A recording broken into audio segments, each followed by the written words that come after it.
Oh, many thanks, Abdulsalam. Joining us now to discuss our topic today, harnessing Nigeria's cultural diversity, is right here in the studio, Ado Muhammad Yahuza, the Executive Secretary, Chief Executive of the National Institute for Cultural Orientation. You're welcome to the program. Yeah, thank you. Thank you so much. And also joining us via Zoom is Professor Adebola Adebileje, a professor of English language, education, and applied linguistics, and Deputy Vice Chancellor, Redeemers University, Ede, Osun State. Good to have you on the program, Prof. Thank you. All right, and with us in the studio here is Dr. Suleiman M. Barnabas, Public Affairs Analyst and the Senior Lecturer, Faculty of Management and Social Sciences, Bayes University. We're glad to have you this morning on our program. Thank you for having me. And also here with us in the Abuja studio is Ambassador Chief Chizoba Chiemelo, the DG Strategic Planning and the Implementation of Hanez Ndibo General Assembly worldwide. He's also an ambassador of peace to the United Nations here in Abuja. We're glad to have you too. Thank you very much. Gentlemen, we really have to look at this issue critically and then see how great or not great it is, talking about Nigeria's cultural diversity. As we said in our intro, the diversity in this country is one of its greatest resources, and of course, that is why a lot of people across the world really respect us. But how much or how far are we going in trying to harness that, at least to our benefit?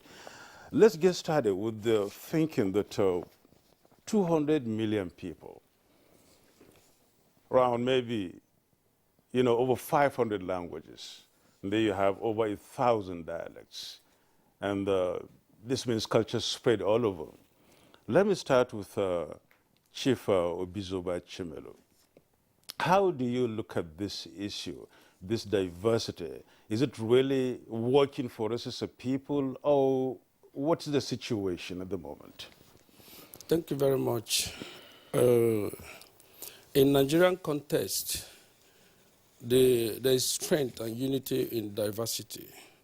But what has happened over time is trying to forge unity in diversity, and so doing, wishing away the cultural, the socio-cultural differences. And that has caused conflict over time. And that is more reason we are today. So if you look at the issues that has to do with cultural and diversity in Nigeria, you discover if you come to the Igbo land, you have more than 200 languages inside Igbo, and different cultures and different cultural heritage. The government have not harnessed this potential to be able to make peace for the community of the nation. So that is why we have conflict, communal crisis. You see community boundaries are fighting each other, creating problems, killing themselves.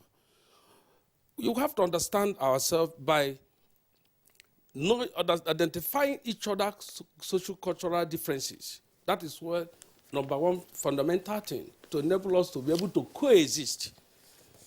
If we don't be able to respect each other's social cultural differences, our diversity will be a mess. We will not harness the gain of diversity. So that is the fundamental issues. So thank you very much. All right, let's bring in Ado Yahuza in this conversation. We're talking about our rich cultural heritage, and as diverse as that may be, there's no part of this country that does not have its own culture, its own language, its own behavioral pattern, tradition, and what have you. And we are now interested in harnessing them for the general development of a nation. How would government come into this issue of harnessing these rich cultural heritages and make them meaningful in the lives of Nigerians in terms of development and other aspects of human life? Thank you very much. I think government has actually historically has been trying, to harness these very rich cultural resources we are talking about. And that's why institutions, were created, like our own National Institute for Cultural Orientation. The essence is to try to mobilize all these cultural resources, marshal them for national development. And I think we've been doing, and other organizations has been doing, in so many ways. And I think the issue of, intervention in cultural festivals, in cultural cuisines, in dress culture, in so many other things. Because what he was talking about, like the chief was talking about, these cultural resources, and like the background I also said, are the basis, of what makes Nigeria, Nigeria. The population, the diverse cultural resources, which in Africa, you don't have something like this. So it is our strength. And I think government over time, has realized this. That was why we were talking about the establishment of NYC, the establishment of so many other institutions that try to mobilize all these cultural resources, towards, development of this country. Dr. Suleiman, let's have your thought on this. Nigeria's cultural diversity, so wide, so varied, so many, and so big a country, Nigeria, and of course, as I said earlier on, over 200 million people there with various, thinking, culture, and the rest of them. Let's have your thought on this. Have we really harnessed it? Are we really working towards that? Are we looking at it as a positive thing for us? Well, thank you very much for this very important question. To what extent have we actually, harnessed our diversity to our advantage? Now, so many people will have their thoughts on that, but generally speaking, most people will agree that we have not done so much in this regard. And that's because we seem to politicize our differences. We seem to, make so much out of our differences rather than taking advantage of these differences, to our advantage. So if you ask me, I would say that it does not just rely on government to ensure that we harness our resources, our diversity to our advantage. Individuals, groups, the various groups that make up the Nigerian nation must take deliberate steps, because it's something that has to be worked out.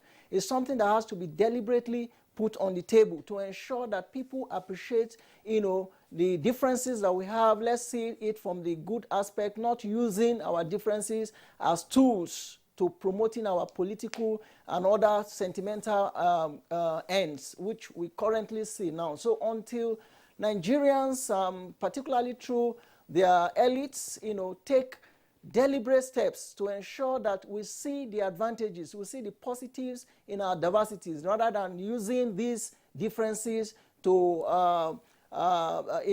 undermine other people's cultures, using these differences to create a kind of divide in our socio-political and socio-cultural relationships. That's when we'll be able to actually make and take full advantage of this cultural diversity. It's actually a beautiful thing, just like a tree that has different colors and flowers and all. We must also work to ensure that we actually benefit from this diversity, because properly harnessed, Nigeria will continue, on the path of progress. Nigeria will continue to enjoy the richness of these cultures.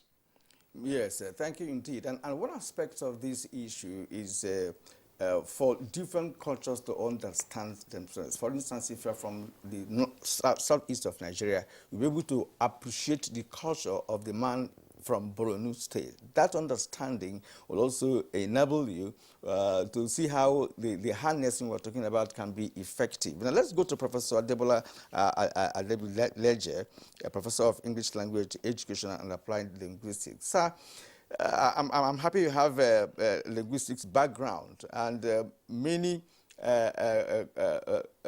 tribes in Nigeria are already crying out for the fact that many languages are going extinct these days, especially from the southeast part of the country. Now, how do the policy makers, connect the comprehensive values of natural and cultural heritages in a country of diverse culture like Nigeria?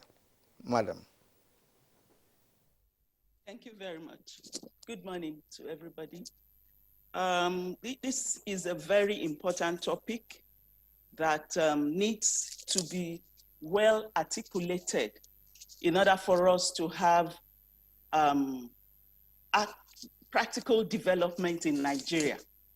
Nigeria, as you said, is a multilingual nation with almost 519 languages. And the fact that we speak English, it's a means of unifying the nation, is a means of getting communication among the different languages that exist in Nigeria. But that notwithstanding, we must not neglect our indigenous languages. As a matter of fact, language is the means of harnessing our diversity in the cultural aspect of the nation. We've been talking of how to harness the diversity in the cultural aspect of the nation. It is through language. If we can develop to some extent, majority of the indigenous languages in Nigeria, it's going to create a sense of patriotism among Nigerians. It's going to go a long way to unify the nation, and it's going to create a sense of belonging among us, a sense of respect among us.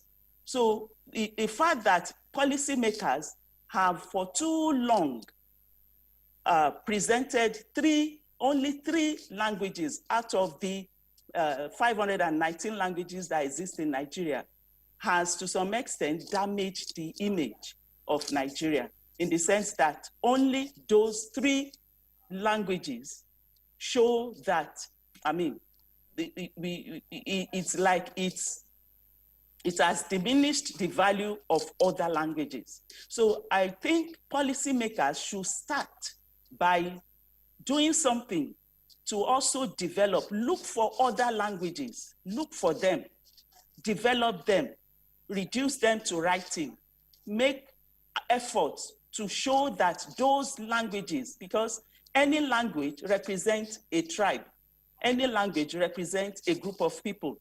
So if policymakers could stand up and at least look for those languages and then do something to retain them, to develop them, those people that speak that language will feel some kind of pride. They would also know that people in Nigeria believe in them. So I think the work has to start from looking out for them, doing something about the language, making it official to some extent. When I presented my inaugural lecture some time ago at the Redeemers University Ede here, I suggested that in a class that has, a heterogeneous class that has different pupils from different tribal backgrounds, the teacher should not discourage them from speaking their languages. As a matter of fact, that teacher must encourage. You know, we have played down so much on our languages, indigenous languages, that especially the youth, they feel so ashamed to speak their language when they are among themselves. It is only English that we encourage, and we put so much into English language that we have almost destroyed other indigenous languages. And many of them are already going into extinction. So I want to encourage us, especially policymakers, let's do something. Let's start from somewhere. Let's develop these languages before they die. And if a language dies, it means that the people speaking that language are dead. We are blessed with so many languages, and a language is the vehicle we use to present a culture. So if a language dies, that means the culture has died. That means the people have died. So it is high time we started thinking about developing. Let's do something. Let's encourage. Let's put to use what God has blessed us with. We are richly blessed in Nigeria culturally, and we determine culture, like I said, through language. So if we only encourage English language and some other foreign languages, then we are doing a very, very great damage to the cultural outfit of the nation. Thank you very much. All right, Prof. Remember, you're also a professor of English language as well. All right. You've spoken with respect to languages in Nigeria. I recall, Nanabo, some years ago, there was this issue of developing a lingua franca for Nigeria. The issue then was which language, could be used as a lingua franca in Nigeria other than English language. But of course, that came to naught because the nation couldn't agree on what to do. We have a Hausa, Yoruba and Igbo, these are the major languages, but then there are other languages. Madam, I would like you to give us a sense of the kind of framework you think can be put in place for the selection of languages. I also like you to speak on the issue of having languages as subjects in primary and secondary, especially secondary schools in Nigeria. Thank you very much.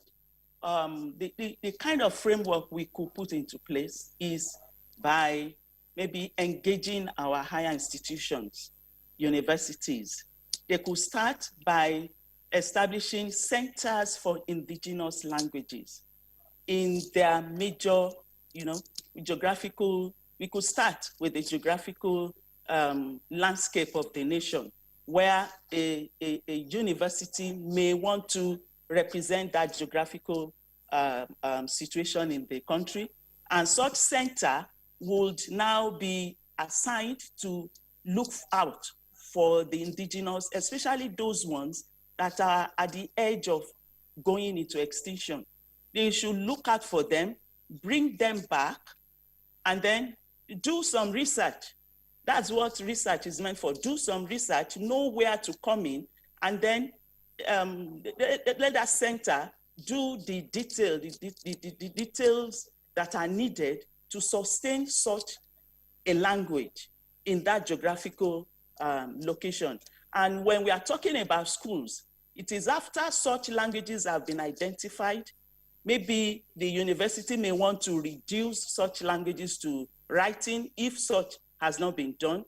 The orthography aspect of that language could be done, but we have so many of them that already have the orthography level established already.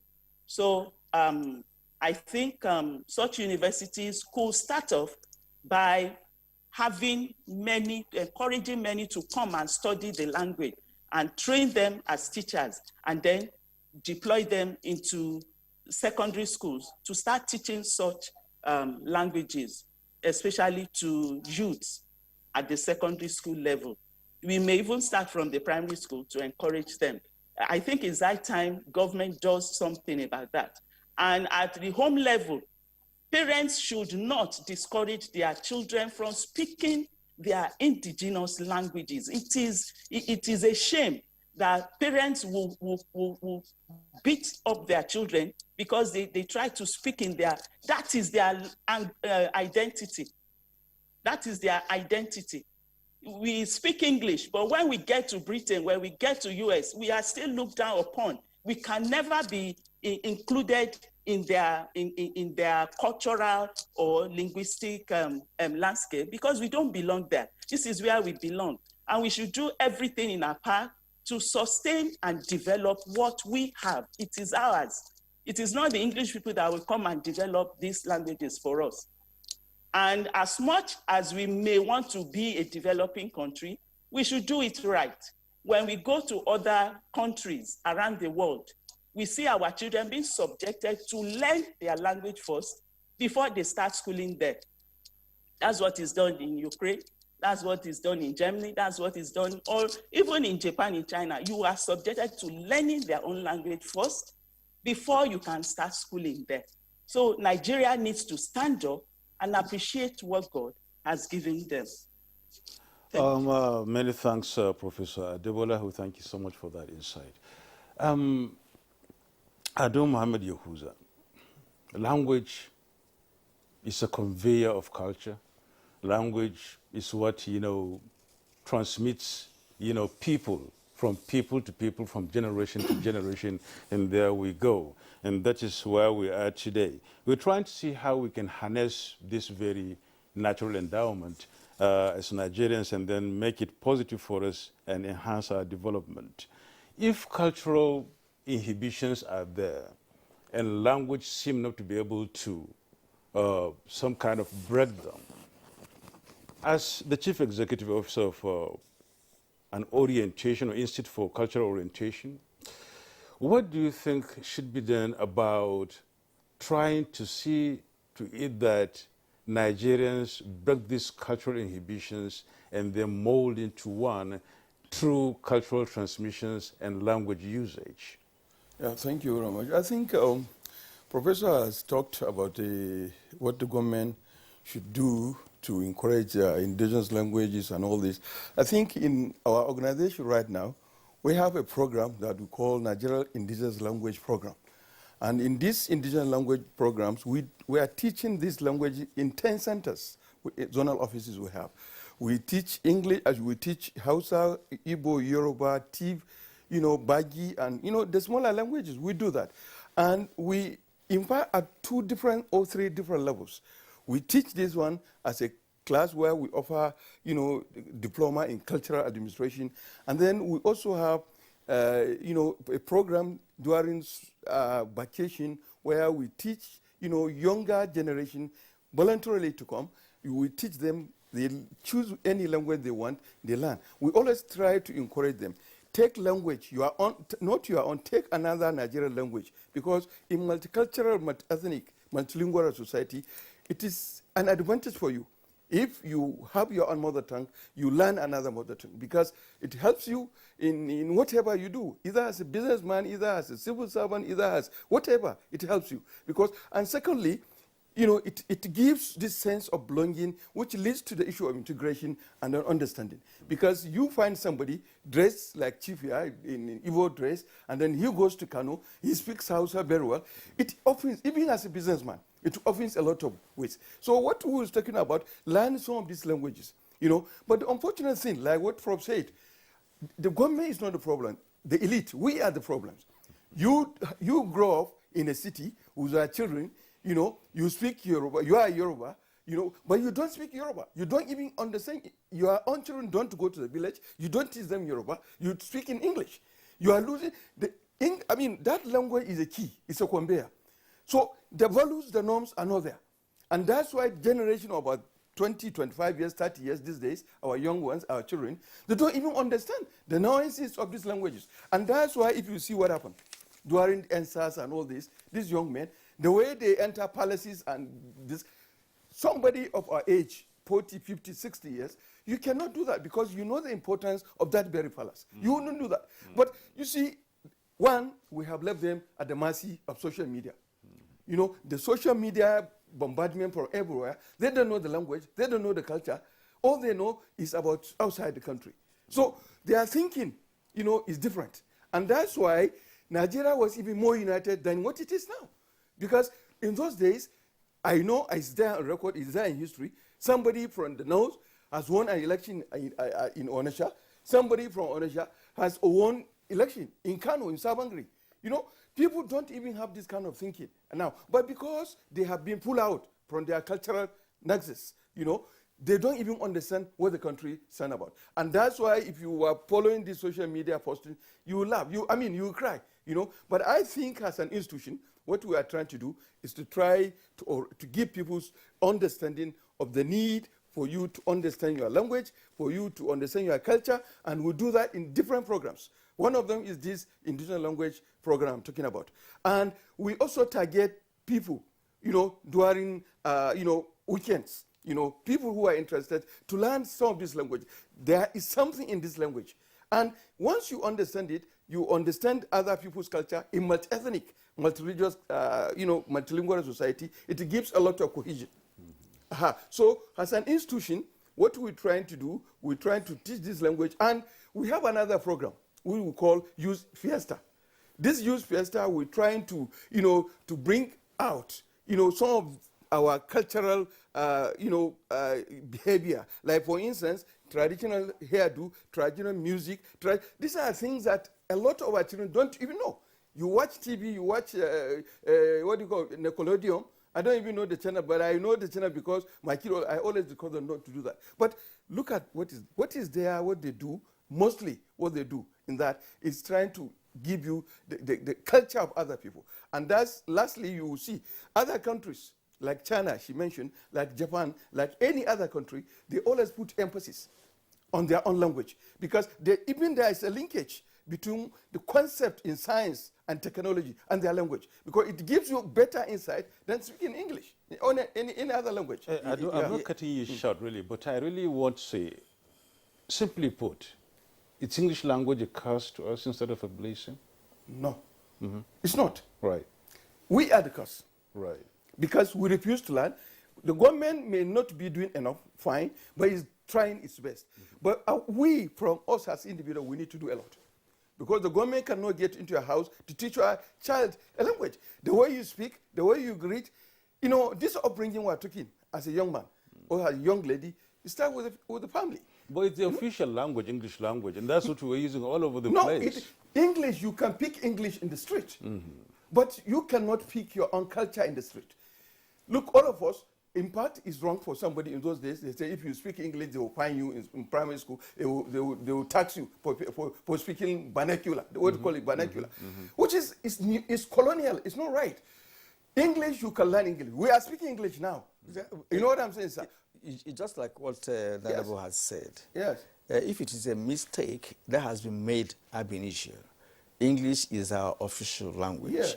And as a matter of fact, those years growing up, if you speak your language, which you now call vernacular, yes, you are punished for doing that, yeah, because you are meant to communicate in English language. Yeah. Meanwhile, if you have to take an exam to enter into university, yeah, if you don't have credit in English language, you're not going anywhere. Yeah. Even if you have to study mathematics, if you don't have English language credit, you're not going anywhere. So it is institutionalized in our educational system. That is part of the problem. But now we all agree that language is the vehicle that transmits a culture. Let's deliberate more on it. And let me talk to our guest here, Chief Obizoba Chiemelo. When it comes to languages that are going extinct in Nigeria, Igbo language is number one.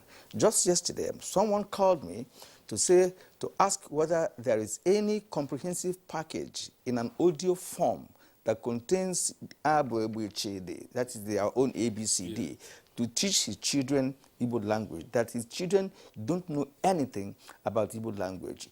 His wife is not an Igbo, as a matter of fact, so he's worried. Now, let me ask you this. What effort are you making? You're, of course, a representative of Johannes Ndibo at your own level. What is being done to ensure that this language does not go? And, of course, it's not just Igbo language. There are other languages that are going extinct, as a matter of fact. So what can we now do as a nation to ensure that these languages do not go extinct for us to be able to harness the cultural heritage that we're talking about? Thank you very much. Just like you likely said, even the professors also mentioned it. The Igbo language, honestly, is in a bigger problem. If you ask any family, any Igbo living family here in Abuja, you ask their kid or speak Igbo language to them, they don't know. If they can't even, they will respond to you in English. If we have organized in the Igbo General Assembly, what we're doing now, what we're trying to do now is to make sure that we come back to the old days. When you speak Igbo, eat with Igbo, do anything you do with Igbo language, because even the other tribes are better than us for now, for today. If you do the statistics, you will discover that if you have Igbo man, 100 outside Igbo speaking state, 90% of their children can't even hear Igbo. And that calls for problem, it calls for worry. So on that note, we have already set up, because we want to start working with the legitimate organs of other sociocultural organizations. When I say legitimate organ, Nigeria is governed by law. And any cultural organization that is not recognized by law should not be speaking on behalf of that cultural organization. Let us shift away from illegality to legality. And that is what Johannes Ndibo General Assembly is duly registered and recognized by the law. and Wakaba. So what we're trying to do is to formulate policies and programs that will reintegrate our people and make our people to understand that the language is number one. I know when I was growing up, you hardly can speak English in my family house. Today I can speak English, I can speak Igbo, I speak Ikwere, I speak Ebema. That's the area I grew up. I speak Wari, Urobo. Because I like to connect. Very soon, the next couple of maybe months or year, you will see me speak Hausa, because I'm in Abuja for now. But you can't speak other people's language without speaking your own language. Charity begins at home. So we have those programs coming up. I think we are going to partner with some of the media house, and ATA is number one. We're going to partner where the program comes up so that we'll be able to educate our people, because we have a serious problem in our land. Just like my friend said, you look at the young youth today, how can somebody go to a palace, a constituted palace of a traditional ruler, to go and sit on top of the stool? It shows that they do not know the value of culture and institution of the cultural organization. If nothing is done urgently, then it's anarchy with the government and the entire nation. So we are trying our best recently to make sure that we put these things in right perspective. Normally we speak English, Igbo in school during our days. Even you write like this, you mentioned ABCD. If you ask any Igbo person now, or if a young age of within 7 to even 20, 25, to even count 1, 2, 3 to 100 in Igbo language, you cannot. Ask any, within the city here, you cannot be able to count 1, 2, 3 to 100. But you can count up to 1,000. We can count up to millions in the English language. So we have problem, and we identify the fact that we have problem, but we want to start, because it says charity begins at home. We want to start integrating our people, calling our people back to where it all began. From there, we can now move out to connect with other cultural organizations to be able to form it, because we can't leave it for government alone. Government is doing its part, but the elite, most of us will have to put our own effort to consolidate what government is doing, because it's a collective effort. We have to do it together. We have to plan and work it out together, or else then we'll continue to live in disunity. Okay, many thanks, the Chief. Let's now hear from Dr. Suleiman. Dr. Suleiman, looking at what our conversationists have said, it seems as if we're just moving towards the fact that we're blaming a lot on the foreign language and, of course, our inability to harness what we really have, and that is what we're doing this morning here. How do we really harness this cultural diversity? Ali Masri, in his own series, said there is a triple heritage, of course. You have the Western culture coming in, you have the Western language alongside, you have the Arabic, and you have the indigenous one, which is so diverse we're talking about now. And here we are again, being faced with another problem, and that's the social media, the effect of the social media on us. And that's being compounded by the fact that we seem to look at all this as a little bit higher or better than our languages and cultures. How do we get out of this? How do we really, put this at bay and come back to reality? Because a lot of countries have done that. That's why they're moving forward. We're talking about development. We have to use that in order to move. China has done that. India is doing that. Even Canada, where you have English language being some languages there being at the center of it, are moving forward. But here in Nigeria, that thing still remains a problem. How do we really move out of it? Well, like I said, the family has a role to play. It's unfortunate that we have elites that are, favor the Western culture. For them, it has to be white to be right. When you have them employ people to come and teach their children English, our elites are preparing their children for the US. They save money to ensure their wives go to the US and some other countries to go and give birth because they want their children to be citizens of other countries. They spend so much money to improve the language. Now, here's the unfortunate thing. If you studied in English from your nursery school to primary school to secondary school to the university, the American and the British system and the Canadian system, they still do not agree that you speak English enough. They still do not agree that you are knowledgeable about their language enough. And so for you to travel to their countries, particularly for education, you still have to go and take exams. You know, that's an indictment on your capacity to understand their language. And so if we're going to solve the problem, I mean, that's if it's the language area now, it has to start with values. What kind of value system do we have?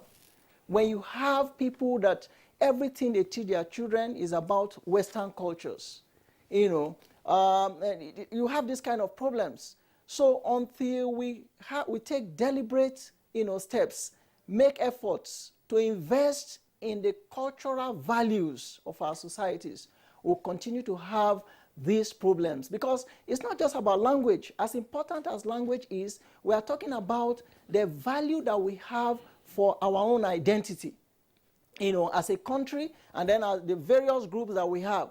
We are not discussing how to integrate. Our discussions are geared towards the issues of marginalization, issues of these are the kind of things that we destroy the minds of these young people with. And so by the time they get to the university, get to secondary schools and universities with these values of the West, you ask them, what's your dream? They tell you, I want to go to America. It's part of their values. And so parents must play the role. Families must begin to understand that you have no other country, you have no other ethnic group other than the one we have here. It has to start here. It is when you go out there that you even sell your own cultures to them. It's unfortunate that people who are outside of this country, they even tend to celebrate the cultural diversity of Nigeria more than Nigerians, you know, in this climb. So we must ensure that not just about institutionalizing these values, but that parents, you know, families must preach these values to them, must encourage them to believe in their own language, you know, force them to speak their languages. I mean, some of them think it's a thing of pride for you to say that you can't speak your language. You ask, do you understand Hausa? You say, well, I think the northern, the Hausa ethnic group, they've done a lot with that. But I come from the Igala speaking part. And I've encountered so many people, either in Abuja here or even in the classroom, and they tell you they're from Igala. Can you speak? No, I can't speak. And they think it's something of, you know, status for you to say you can't speak your language. So the parents must be held responsible, just the same way they transmit other values, the Western values to them. To what extent are they ensuring that these children value, you know, their languages, value their cultures, you know, respect the cultures of other people, see the fact that, you know, that someone speaks Hausa and speaks Yoruba is not, you know, a way of looking down on them, you know. By the time we start doing this and they start having, you know, this belief in their cultures, in their, the language becomes, you know, easy for them to understand and then appreciate our cultural practices. You know, the respect that comes with greeting. You know, you see that someone kneels down to greet. It's not just about the kneeling down. It is the symbolic expression. Such persons will find it difficult to run to the Oba's palace or to any other palace like that to go and, you know, take their staff of office, you know, and denigrate it. So that's how we can start doing that. Then at the level of institutionalizing it, primary schools, secondary schools, you know, they can have languages. Now, if you understand the language from the primary school level to secondary school level, at the university level, it's no longer a problem because you are not, you know, looking at the language to help you, you know, get a job and all. And then talking about the need to pass English before you study any course in Nigeria. Now, it's important for students to pass all subjects that they do, and we can do that. It's not a very difficult thing for someone to have credit in English or mathematics to go for any study, but we must not stop people, for example, from going to study courses because they have failed English. Because we all know that some people speak English very well, you know, but because for whatever reason, the technicalities involved, the principles involved, someone has a D, and you say you cannot study, you know, medicine, or whereas we go and bring expatriates here who cannot speak English. You bring expatriates, you know, to come and man, maybe the construction sites and all, and they have interpreters. And in our modern world that you use gadgets and all to do interpretations and all, we don't have to subject our people to double jeopardy in the context of that. Thank you very much indeed. In fact, it's said that one of the most literate countries in the world is Japan. They don't speak English language. They do a lot of mathematics and what have you. Thank you very much indeed. Now, let's move into sustenance of our cultural behavioral patterns. Let me return to Professor Adebola Adebileje.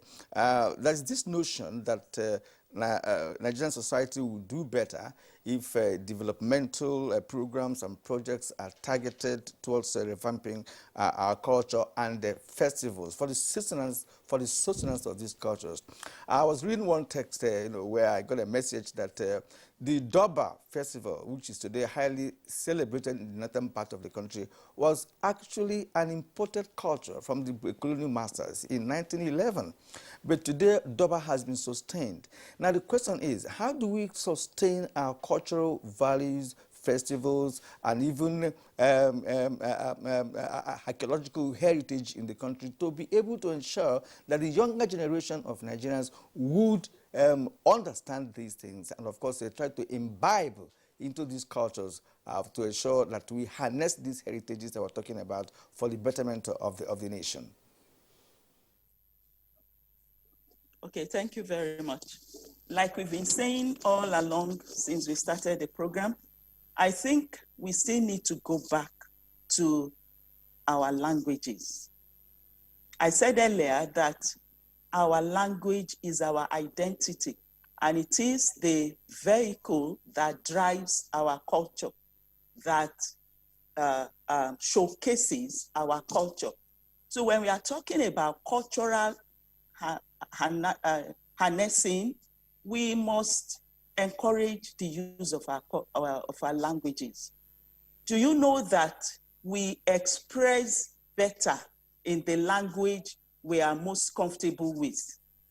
And if that is the case, then that means that if we would want to project our languages, we must start encouraging our children from the very early stage to like the doctor said, to have pride in their indigenous languages. We start from the beginning.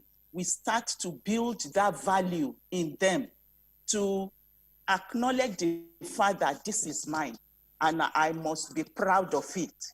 And when the children begin to grow in that knowledge, it will no longer depart from them. They will no longer see some other languages or some other cultures as better than theirs. So I think it starts from the home. When the parent inculcates that value into them, it will let them, have a world view that will be productive later in life.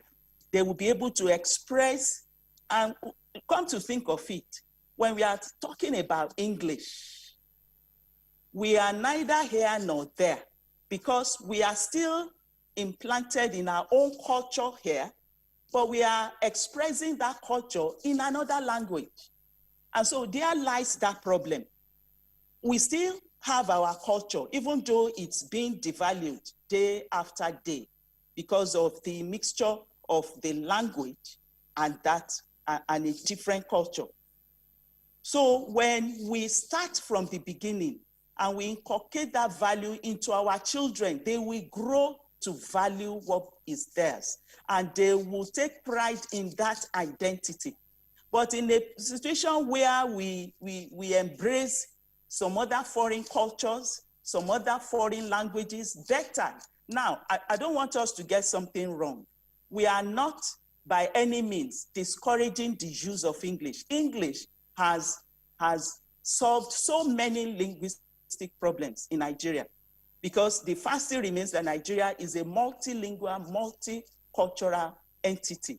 And the only thing that can unify all this, that can harness all this diversity, is that English language, which we have been using all along.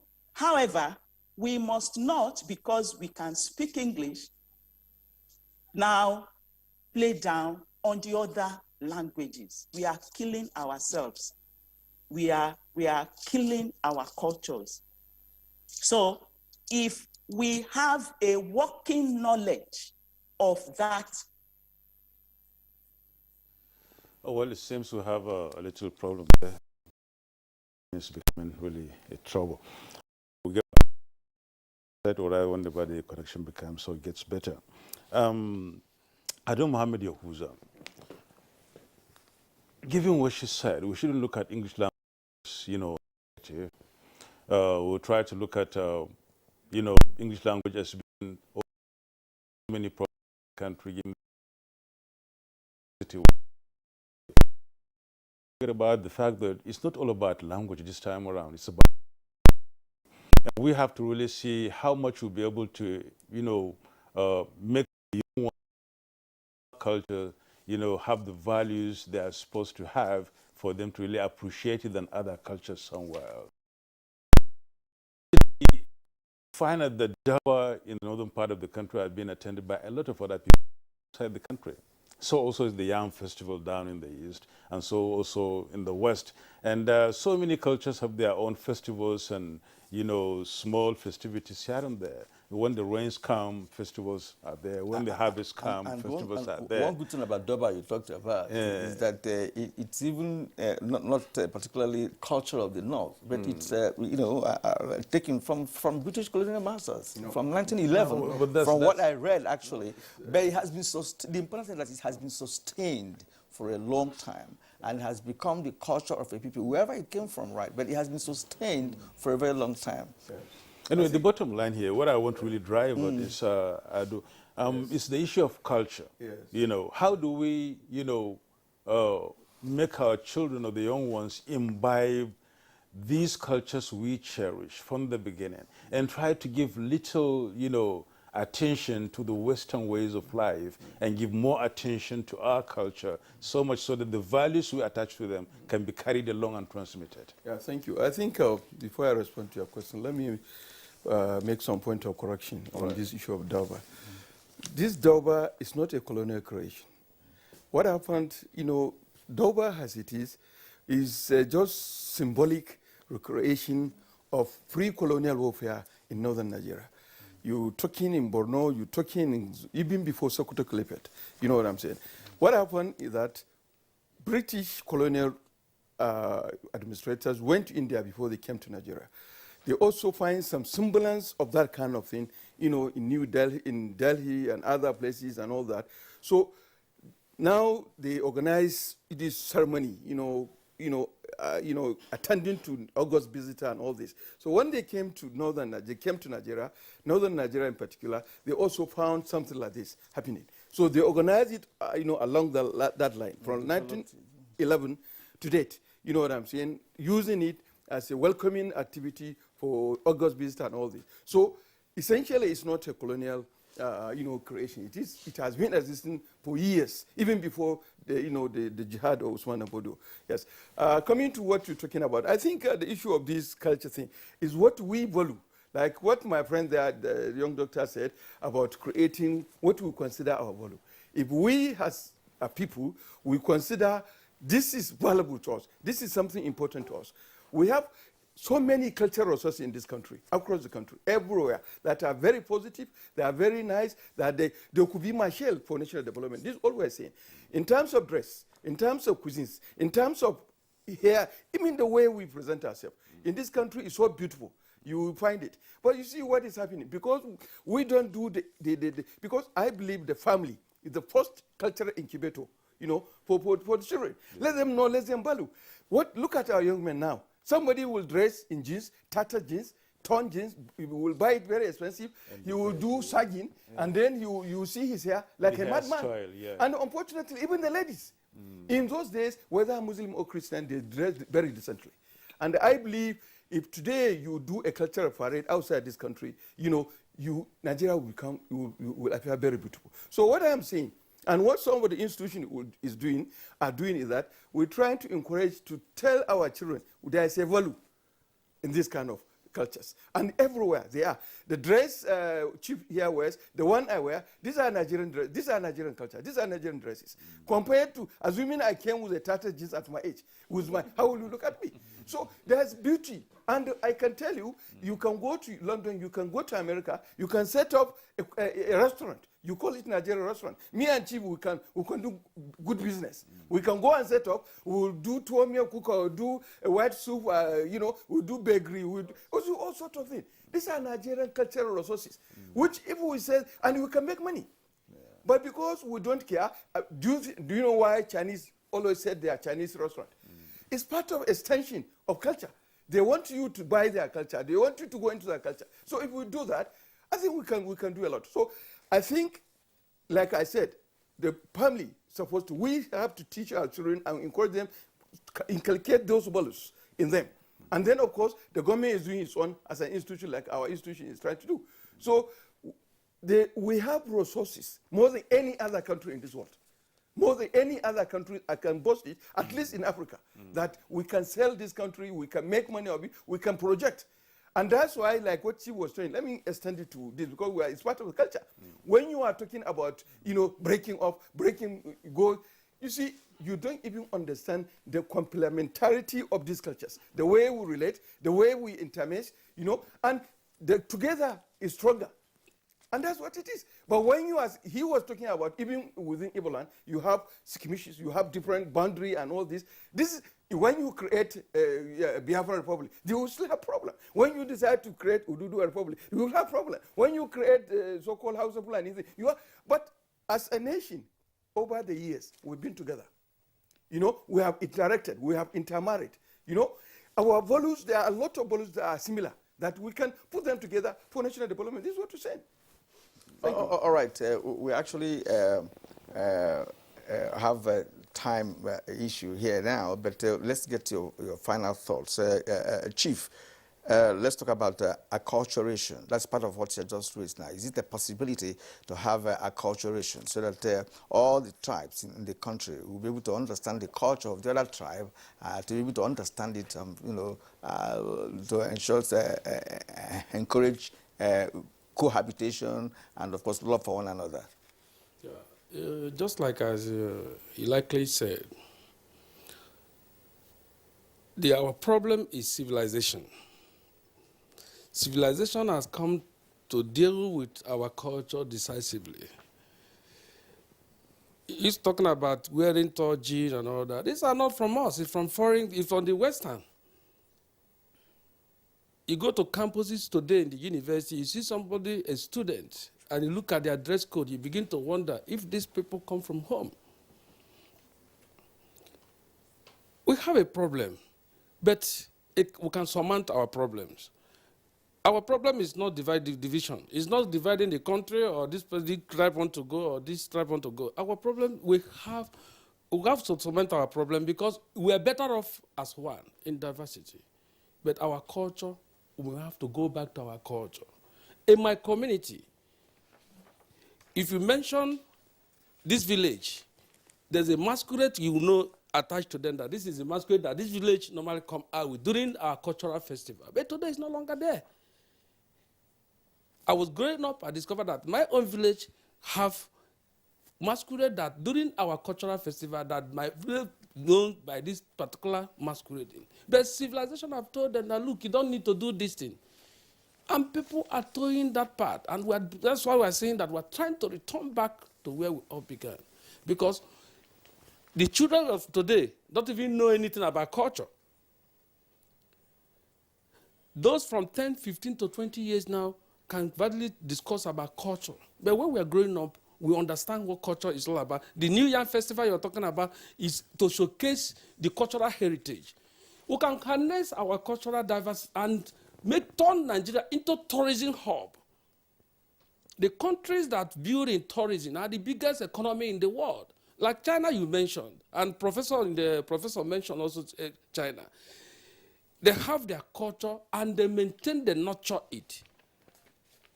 If you go to Brazil today, people fly to go and watch and follow. This is their culture. In Brazil today, people will feel to go spend money. It's a tourist zone. Anytime they have their cultural dance and all that, their carnival and all that, people go. So we have to harness our diverse culture, put into use, and it become productive to us. Okay. So thank you very much. Thank you so much. Dr. Suleiman, on a final note, what's your thought? Yes, I think that if we're going to have a culture that works, especially as we want our socio-economic and socio-cultural,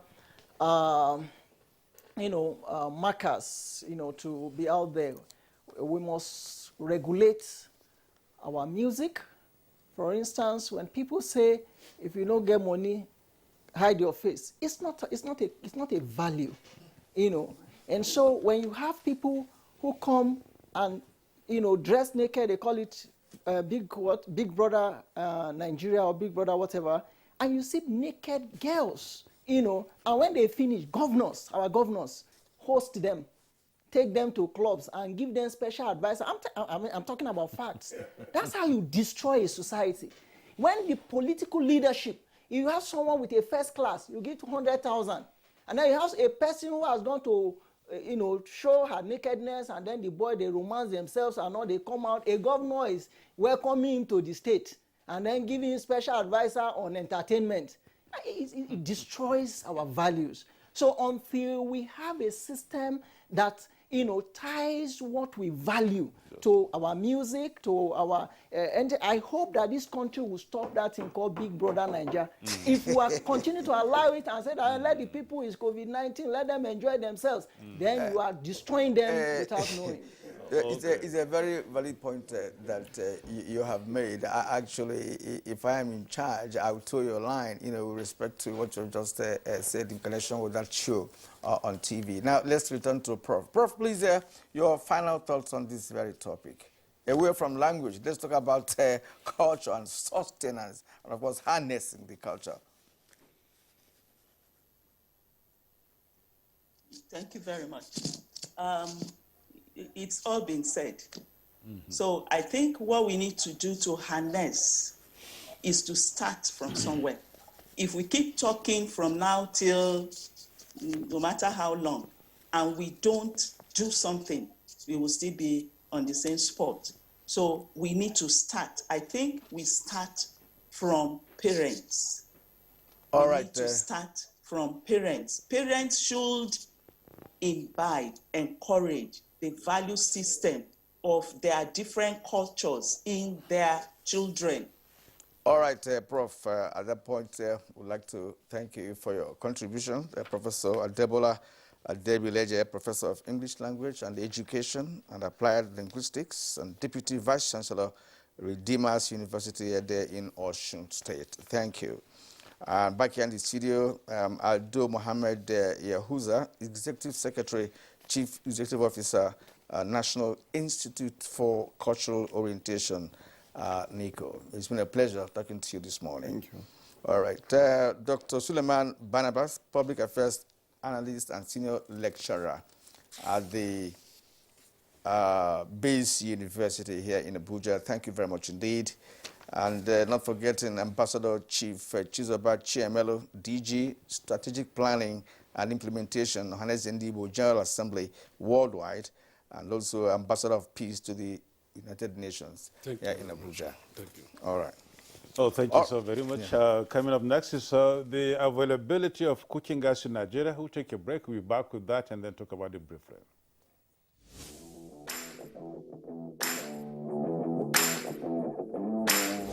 The much anticipated UEFA Euro 2021 is finally here. Can Portugal defend the title they won 4 years ago as they face world champions France, Europe giants Germany, Spain, Italy and England?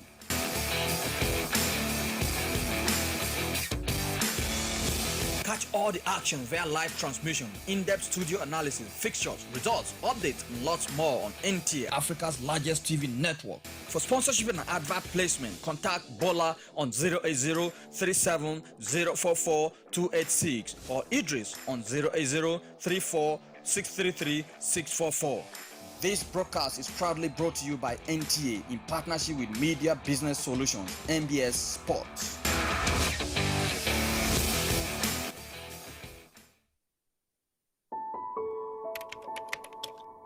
My name is Nancy Oyedia Orom. I'm AIT correspondent. I've been